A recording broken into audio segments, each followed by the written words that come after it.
So this is our prenatal room, and we have the bed here, prenatal room. So we do all of our prenatal postpartum visits here. This is a hands-on apprenticeship style, so really getting in there and getting to experience what the midwifery and doula roles look like. My goals in learning the midwifery skills are a little different than Jill. I am gaining the skills, but not necessarily wanting to be in charge of the entire situation.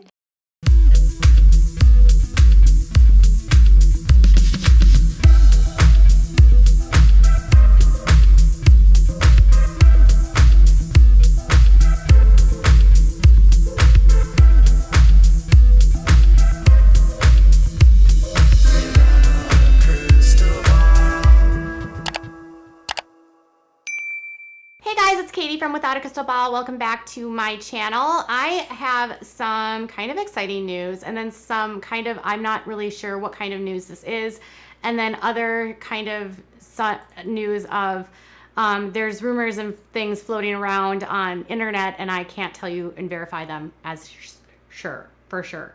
So let's start with the amazing news and let's celebrate a moment in time for Jill Duggar and her amazing Jill Duggar Dillard and her amazing growth as a woman and as a mother and as a human being, because Jill grew up in a very conservative, legalistic cult where she was taught that her only role in life was to be a mother and to have as many children as possible and submit to their husband.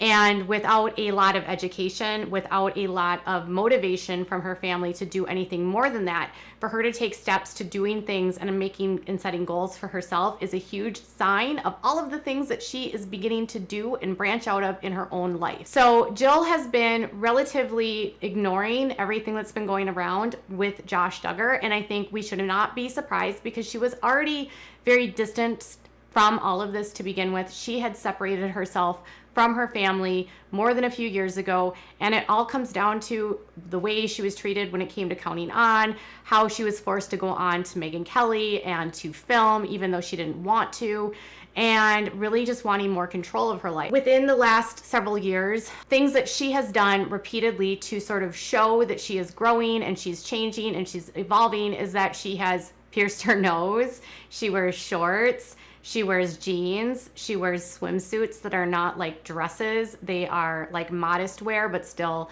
you know, she wears tank tops. The other day she was wearing a tank top on her Instagram and you could see her bra strap. A lot of things that never would have happened in the world of her father. Now she doesn't live under the umbrella of authority of her dad anymore, so no one can really tell Jill what to do and how to wear and what to think and how to drink, like live. She also has admitted and acknowledged that she drinks alcohol. They have no problem enjoying a few beverages. They also have been open about their love life, and there's just a lot of things that the two of them, Jill and Derick, have taken on ahead of all of this and worked together. And she's been very open about having a psychologist or a licensed therapist to help her through this process. So one thing that the Duggars are not super keen on is actual therapy. They prefer to go through the church.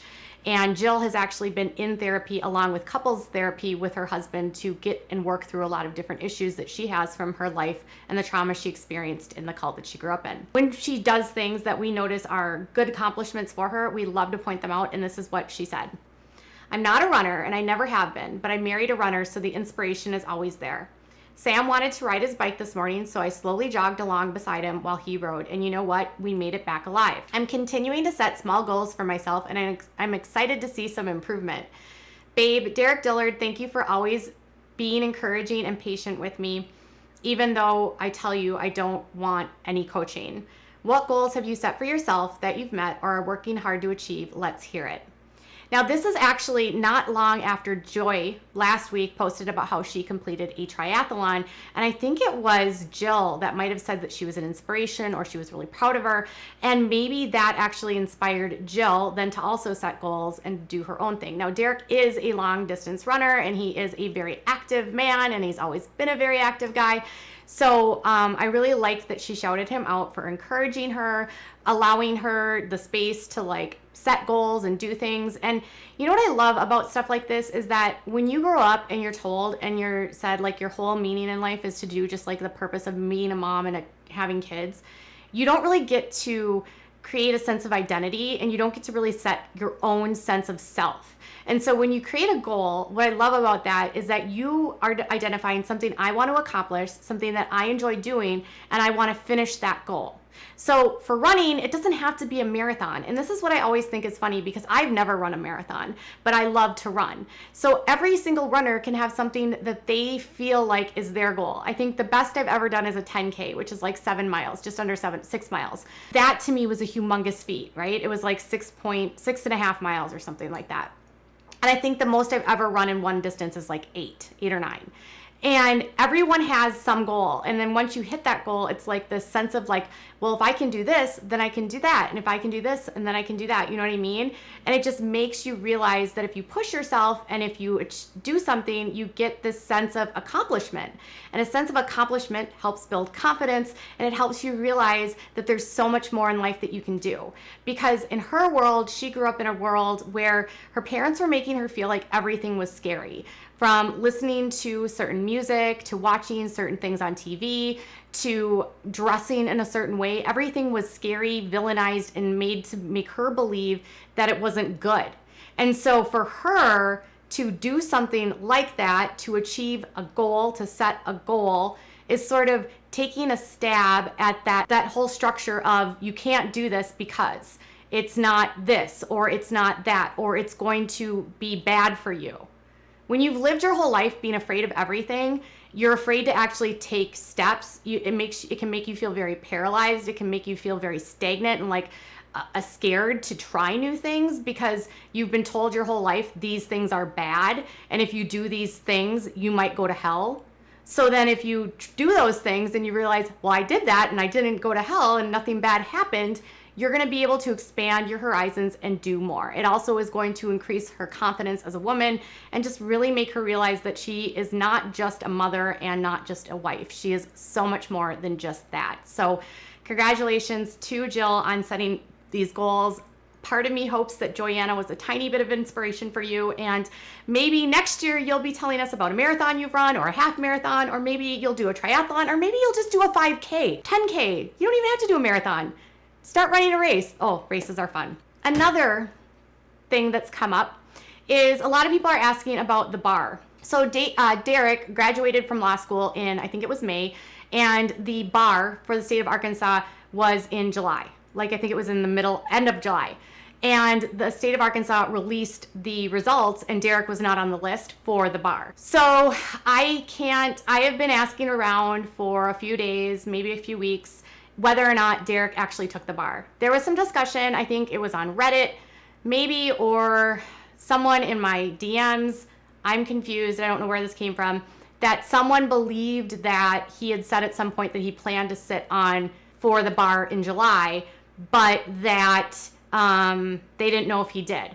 When I looked back at Derick's social media, I couldn't find a definitive post. I do know that the week of the bar, they were actually like not online, and then shortly after that happened, they went traveling to Oregon. But I don't know if he actually studied and sat for the bar. Now, I will say this. The bar is one of the hardest tests that anyone will ever have to take, and a lot of people do not pass the bar the first time they take it. In fact, a lot of people who graduate will study for like a year, if 6 months to a year before they take the test, because they've just finished law school and they don't have enough adequate time to take the test or pass the test the first time they take the bar. I know one of my good friends that is a lawyer.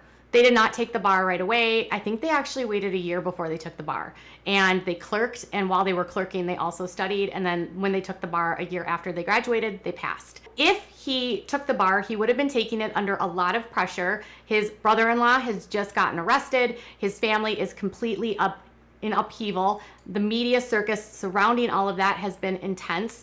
He has had to also navigate the emotions of his wife and all of those things going on. So if he did take the bar and he did not pass it, I wouldn't be like, would you be mad at him? I'd be like, dude, you probably could have just waited until February or whatever. And if he didn't take the bar and he's waiting until February, good on him. But I saw a lot of people wondering whether or not he took it. No one I talked to actually knew. So I talked to multiple people that know Jill and Derick, and nobody could tell me anything. They didn't even know. One person said that they've been traveling a lot and they've been doing a lot of things like as a family this summer. So they weren't totally sure if he did take the bar or not. They know that he's going to take the bar, but whether or not he took the bar and failed it, that they don't know. He wasn't on the list of names that passed. So that only means two things. He either didn't take it or he failed. And I'm just going to say either way, if he took it and failed, there's lots going on in this world. First of all, it's a super hard test to begin with. They're under a lot of stress. He has a lot of things that happened the exact same time he would have had to been studying. Distractions are a thing. So I wouldn't be like saying he's a terrible human being for not passing it. A lot of people fail the bar the first time that they take it.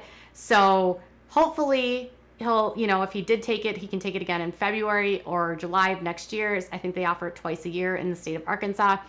And if he didn't take it, maybe he's just studying. And like my source said, maybe they were just enjoying having a good summer. We don't know the status of him taking the bar or not taking the bar. We just know that he is not a bar certified attorney in the state of Arkansas. And Jill is setting goals and reaching those goals, and she's becoming a runner.